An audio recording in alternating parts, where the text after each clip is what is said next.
Earlier this morning, Anwar al-Awlaki, a leader of Al-Qaeda in the Arabian Peninsula, was killed in Yemen. The death. Un chef d'État a-t-il le droit de poursuivre, de juger et d'exécuter une sentence de mort sur un citoyen de son propre pays? Anwar al-Awlaki n'est pas un terroriste comme les autres. C'est un des chefs d'Al-Qaïda. Il a reconnu avoir encouragé des opérations qui ont fait des dizaines de victimes. Mais Anwar al-Awlaki est aussi citoyen des États-Unis. Nous avons un compte déficitaire avec les Américains d'au moins 1 million de femmes et d'enfants morts. Je ne parle même pas des hommes. Nous avons un décompte de victimes avec les Américains qui dépasse le million. Rien qu'en comptant les femmes et les enfants. Ceux qui ont été tués dans les avions, c'est une goutte d'eau dans l'océan. Il nous est permis de les traiter comme ils nous traitent et de violer les règles qu'ils ont violées contre nous. Ces discours enflammés diffusés sur la toile et à la télévision conduisent les Américains à inscrire Anwar al-Awlaki sur la liste de la mort.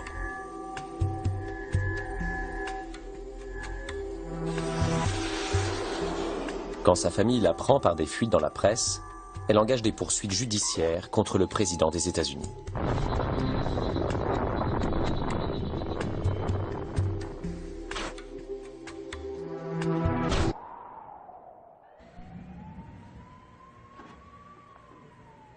Ok, Pardis, pourriez-vous vous présenter, s'il vous plaît? Pardis Kerbrae, une avocate du Centre des droits constitutionnels, une ONG de New York, est chargée de représenter la position de la famille al-Awlaki devant la Cour. Ce programme est une politique de meurtre menée par l'exécutif. Rien n'a été contrôlé par un tribunal. Rien n'a été approuvé par le Congrès. La base légale qu'utilisent les États-Unis, le président, le département de la Défense et la CIA, c'est une autorisation donnée après le 11 septembre 2001.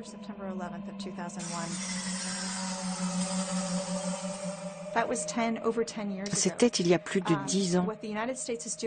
Ce que les États-Unis disent maintenant avec cette politique, c'est que ça a été autorisé en réponse après le 11 septembre, que ça autorise le recours à l'élimination physique contre n'importe qui. Pas seulement les membres d'Al-Qaïda, mais aussi contre Al-Qaïda, les talibans et des forces associées indéfinies, quel que soit l'endroit où ils se trouvent. Le 5 décembre 2010, le juge John D. Bates rejette dans une décision de 83 pages les demandes de la famille al-Awlaki. La Cour reconnaît cependant qu'il est troublant qu'on puisse envisager d'exécuter sans procès un citoyen américain. Si Allah Tout-Puissant souhaite que je sois tué par eux ou leurs agents, alors ce sera aussi ce que je souhaite. Un an plus tard, la trace d'Anwar al-Awlaki est retrouvée et une série de frappes de prédateurs vient mettre fin à la traque. C'était le 30 septembre 2011. Les États-Unis exécutèrent la frappe. Ils ont tué Anwar al-Awlaki. Ils ont tué un autre citoyen américain, Semir Khan. Ils ont tué au moins 2 autres personnes dans cette frappe.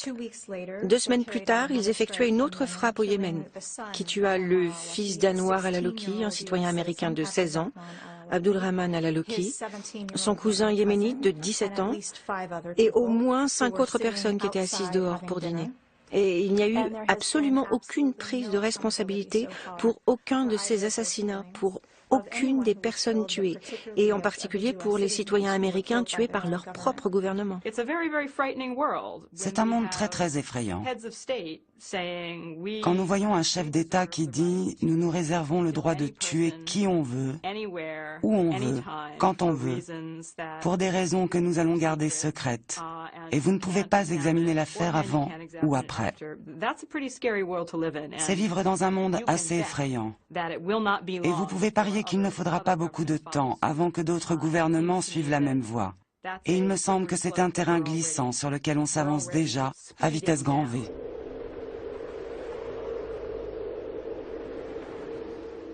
La pente glissante ne concerne pas que l'utilisation qui est faite de ces engins. L'évolution de la technologie pousse à doter ces armes de capacités toujours plus sophistiquées.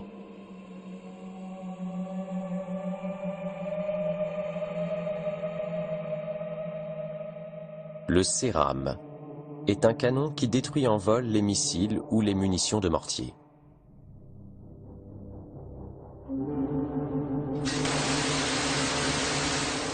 Il est intégralement automatisé et prend seul la décision de tirer. Nous pouvons allumer la machine, nous pouvons éteindre la machine, mais quand la machine est en train d'opérer, nous ne pouvons pas l'arrêter. Et quand vous avez un missile qui arrive, votre temps de réaction est de moins d'une syllabe. Vous avez moins d'une seconde pour décider, et si vous vous trompez, vous vous êtes non seulement condamné vous-même, mais aussi tous les autres soldats autour de vous. Autonomie. C'est le mot qui court sur toutes les lèvres des spécialistes. Ces robots si habiles vont-ils bientôt prendre leur indépendance et pouvoir exécuter leur mission sans l'intervention de l'homme?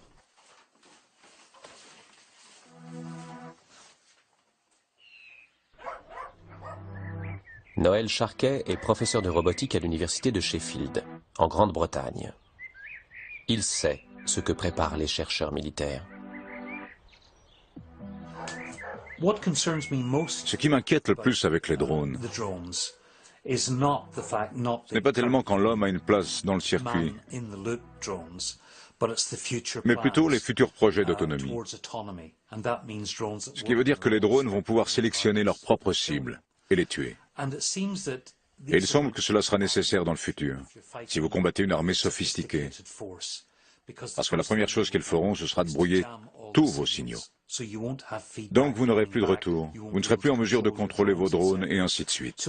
Les militaires savent très bien cela. Et les plans des États-Unis depuis 2004 discutent l'idée de la prochaine étape. De l'homme dans le circuit, à l'homme sur le circuit, à l'homme hors du circuit. Il y a environ un an, j'étais à une conférence internationale de droit et il y avait tous ces avocats internationaux qui débattaient dans tous les sens et l'un d'eux était conseiller général en chef de l'US Air Force et il disait « On ne travaillerait jamais sur un système autonome armé parce que ça violerait la loi. Nous ne ferions jamais rien de tel. » Et tous les avocats faisaient « Oui, oui, c'est vrai, c'est vrai, c'est vrai. » Et quelques jours plus tard, j'étais dans un bureau à la recherche navale et on en riait. Parce que je rencontrais des chercheurs qui travaillaient sur un système autonome armé. C'est pas des trucs de science-fiction pour le futur. On travaille dessus dès maintenant. Et effectivement, le X-47B termine ses tests et sera opérationnel en 2015. C'est un drone supersonique, complètement autonome et qui pourra prendre seul la décision de tirer sur une cible.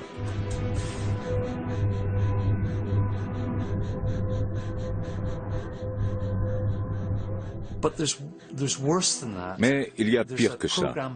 Il y a un programme de la DARPA qui en est toujours aux premières phases d'essai, mais des tests ont été faits. C'est le programme HT-V2. Et il y a un jet appelé le Falcon, et qui a été testé à 22 000 km/h. C'est pas supersonique, c'est hypersonique. Et le but de ce programme, c'est que les États-Unis soient capables d'avoir un avion de combat armé n'importe où dans le monde en l'espace de 30 minutes. Donc n'importe où sur cette planète. Ils peuvent s'y rendre instantanément en 30 minutes et être prêts à se battre, venus des États-Unis dans ce laps de temps. Et ça, c'est très inquiétant. Parce que ça veut dire que la zone frontière des États-Unis, maintenant, c'est tout le reste du monde, hors des États-Unis.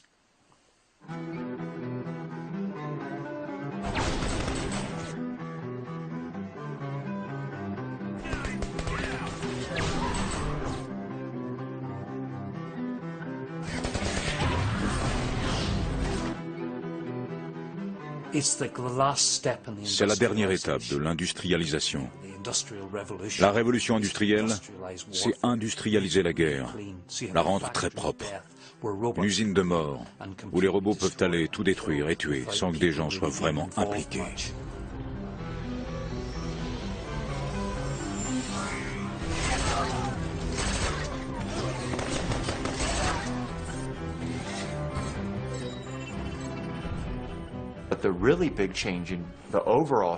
Mais le plus gros changement dans l'histoire de la guerre, c'est que nous sommes passés du combat dans les machines au combat en dehors des machines. On est passé de 0 robots dans l'armée américaine à maintenant plus de 7000, et c'est seulement le début. Il n'y avait qu'un petit nombre de pays qui s'aventuraient dans les systèmes automatisés. Et maintenant, ce sont plus de 50 pays dans le monde, qu'il s'agisse des États-Unis, le Royaume-Uni, la France, l'Allemagne, Israël, la Russie, la Chine, l'Australie, le Pakistan, l'Irak. Tous ont fait le grand saut dans la robotique. Pour moi, c'est ça qui est important.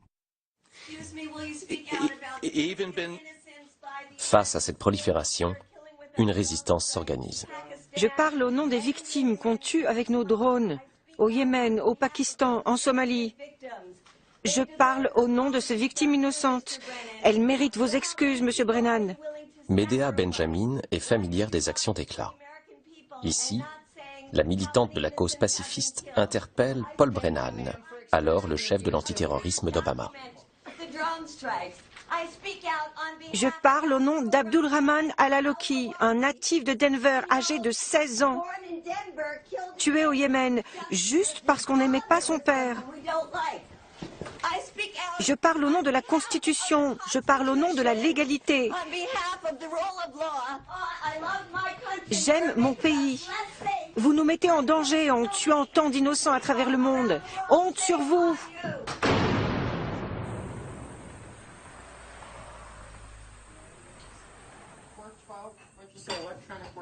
Une poignée d'activistes veulent alerter l'opinion sur les dangers nouveaux liés à la progression inexorable des drones dans les opérations militaires. Dans la banlieue de Las Vegas, Medea a rassemblé ses militants pacifistes pour préparer une nouvelle opération et aller narguer les marchands d'armes.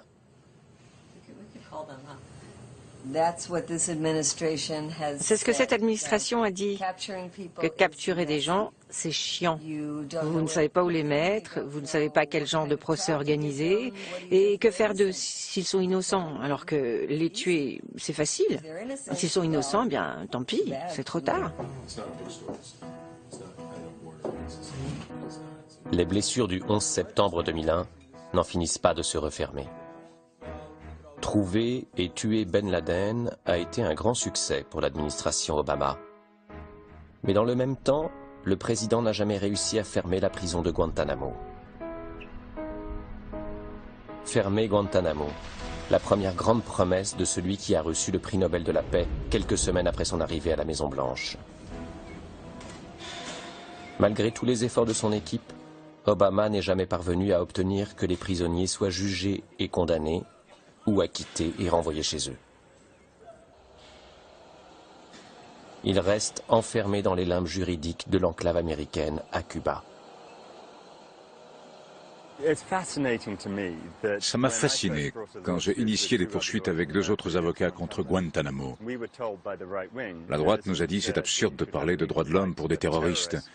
Et si vous insistez sur leurs droits, on les tuera, et c'est tout. Je pensais que c'était du blabla. Mais l'une des ironies, une très triste ironie d'Obama, c'est que quand il s'est opposé à Guantanamo, et il avait raison de le faire, il a remplacé la détention sans procès par des exécutions sans procès. Et l'idée que l'on a plus d'informations pour justifier la mort de quelqu'un via les services secrets plutôt qu'après 10 ans de détention à Guantanamo est complètement idiote. Donc, on peut être à peu près sûr que les gens qu'ils font tuer sont tout autant pris au hasard que la plupart des gens qu'ils ont mis à Guantanamo. Des exécutions sans procès remplacent désormais les détentions arbitraires.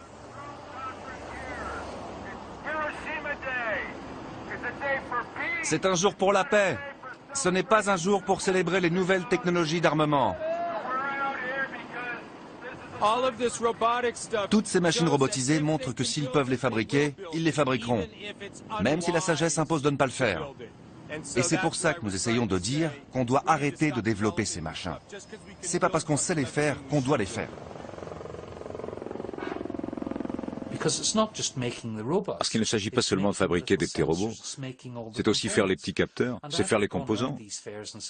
Je suis allé me promener dans ces salons et j'ai demandé « Qu'allez-vous faire quand la guerre sera finie? Vous n'aurez plus besoin de tout ça ?» Et ils m'ont tous répondu en riant « Ah, on n'aura qu'à provoquer une autre guerre !»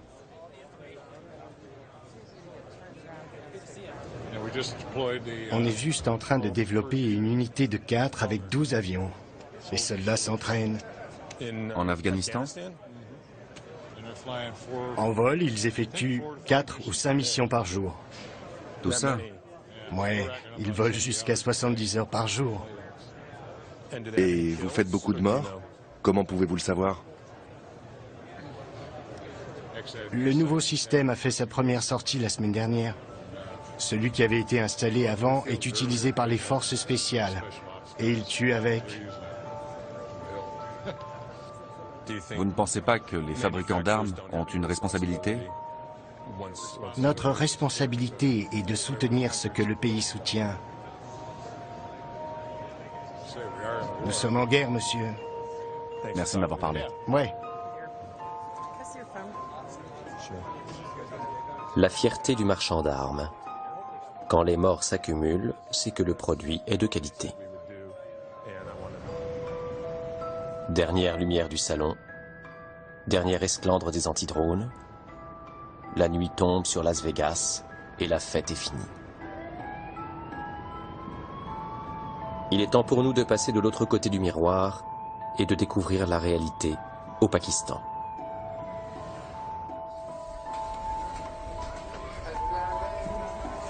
Le Pakistan, un pays allié des États-Unis qui subit pourtant chaque semaine des bombardements de drones américains.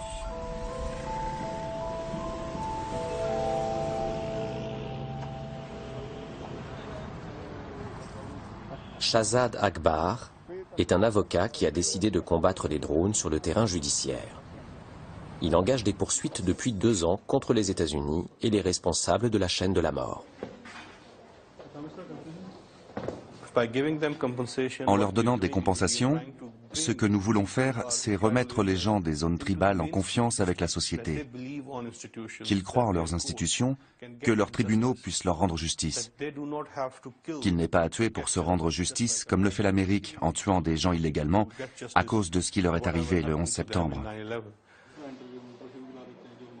Son action la plus spectaculaire a consisté à attaquer le chef de la CIA à Islamabad, contraignant celui-ci à quitter le pays.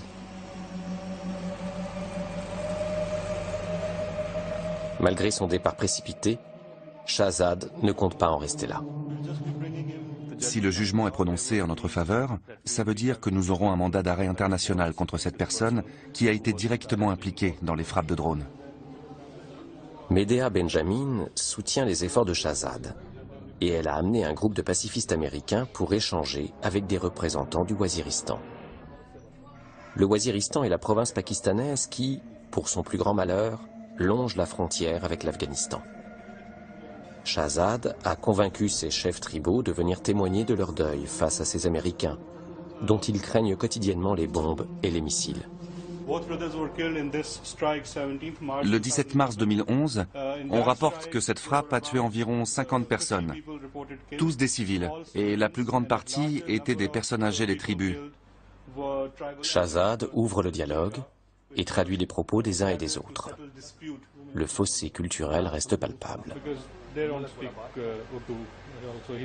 Ils sont un peu intimidés par la présence de la caméra et aussi un si grand public et beaucoup de femmes. C'est pour ça qu'il n'y a pas d'échange de regards. S'il vous plaît, évitez de les regarder dans les yeux.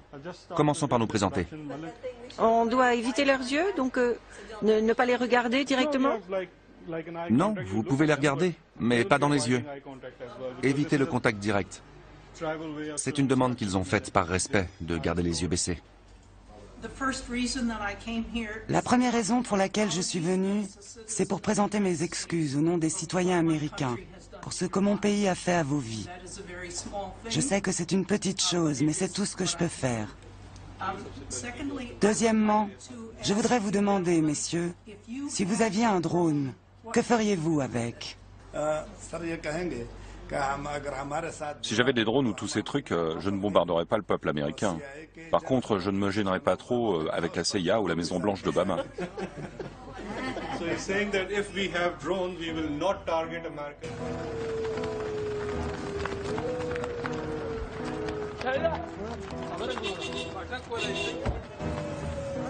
À l'appel de Shahzad et de Medea, un cortège pour le Waziristan s'organise peu à peu.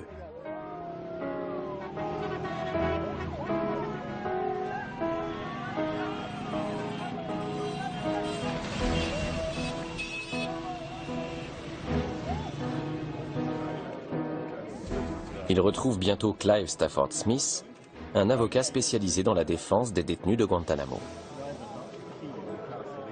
Clive, est-ce que les drones sont légaux? Bien sûr que les drones ne sont pas légaux. Il n'y a rien de légal dans ces drones. Il n'y a pas de guerre entre le Pakistan et son allié les États-Unis. Donc tout ce qui se passe ici est illégal. Ils abaissent la barre de ce que les États-Unis peuvent faire dans de grandes proportions, car aucun Américain n'est en danger. Les Américains, à part quelques-uns, les quelques-uns que vous avez vus ici sont à des milliers de kilomètres du Waziristan. Donc, il n'y a pas de danger pour les États-Unis.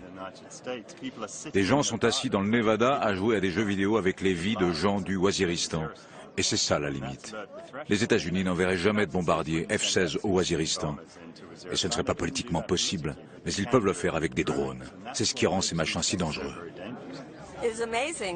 C'est incroyable que nous soyons ici. On a pu aller aussi loin. On a l'impression d'avoir aidé à faire connaître le problème au monde entier et c'est très motivant pour nous. Bientôt, plusieurs centaines de véhicules accompagnent la foule jusqu'à un rassemblement impressionnant. Imran Khan, une célébrité qui est candidat aux prochaines élections présidentielles, prend la tête de la manifestation. Imran est une figure très populaire au Pakistan et ses chances de l'emporter ne sont pas négligeables. C'est pourquoi il a pris fait et cause contre les drones et compte bien faire la différence face aux atermoiements du pouvoir en place.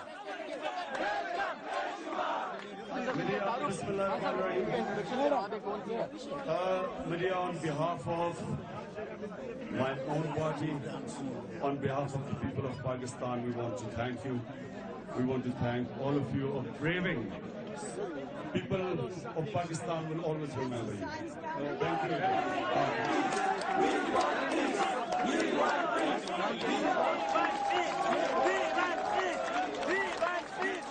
Le Pakistan est un théâtre d'ombre. Ses autorités protestent contre les frappes, mais ne saisissent jamais les Nations Unies pour qu'elles cessent.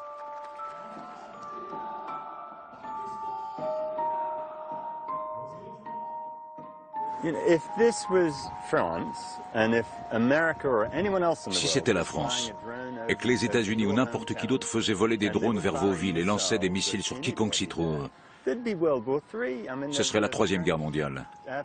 L'aviation française exploserait ces engins en un rien de temps.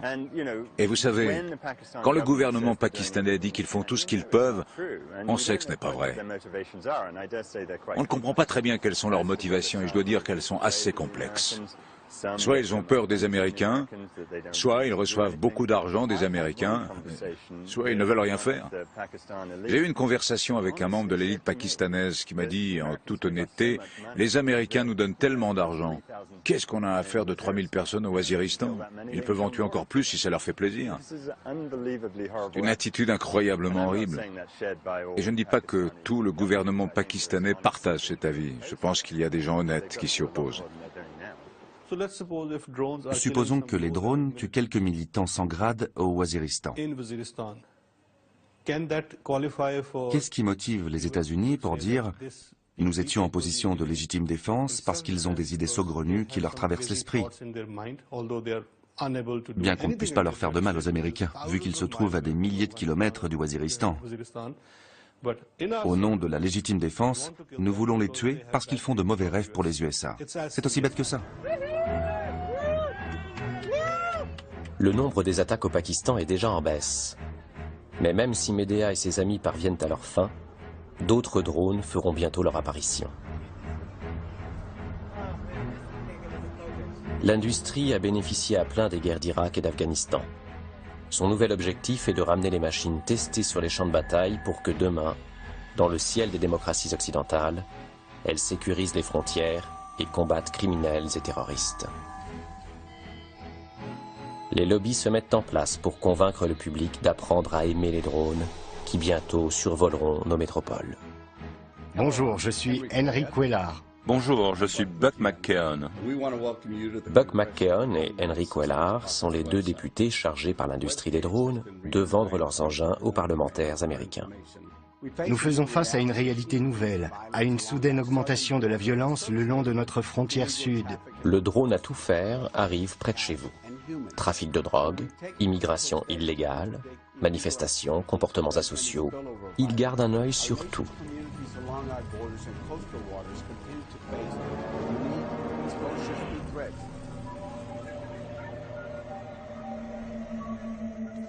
La question des drones, de la robotique et des gardiens de la paix, ce n'est pas une question hypothétique. Devons-nous ou ne devons-nous pas? Est-ce que ce serait sage d'en faire cet usage? Dans les faits, c'est inévitable.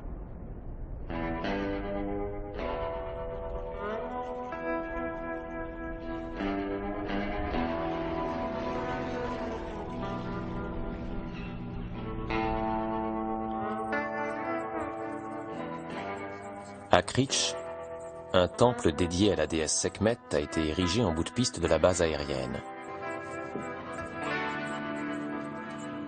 Candace, la prêtresse, y multiplie des cérémonies dédiées à la paix, alors que les prédateurs passent et repassent au-dessus de sa tête.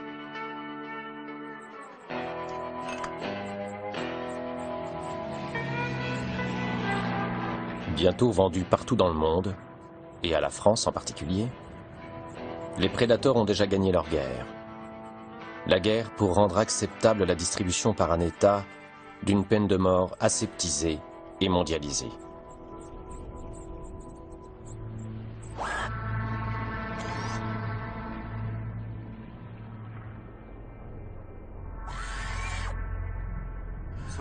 Dites-nous, les prédateurs, ils sont populaires dans le coin? Est-ce qu'ils sont populaires? On les voit tout le temps. Je les regarde atterrir et décoller. Et les gens, ils aiment bien vivre à côté de ces machines? Tout le monde s'en tape. Tout le monde s'en tape? Oui. Militaires ou civils, l'humanité va devoir apprendre à vivre sous l'œil des drones. Citoyens d'un pays démocratique, vous pourrez sans doute espérer bénéficier de quelques protections. Habitants d'États faibles ou de zones déclarées ennemies par les superpuissances, votre sort sera vite scellé. C'est une politique catastrophique des États-Unis, qui a un effet exactement inverse à celui annoncé. Son objectif est de réduire le nombre de terroristes.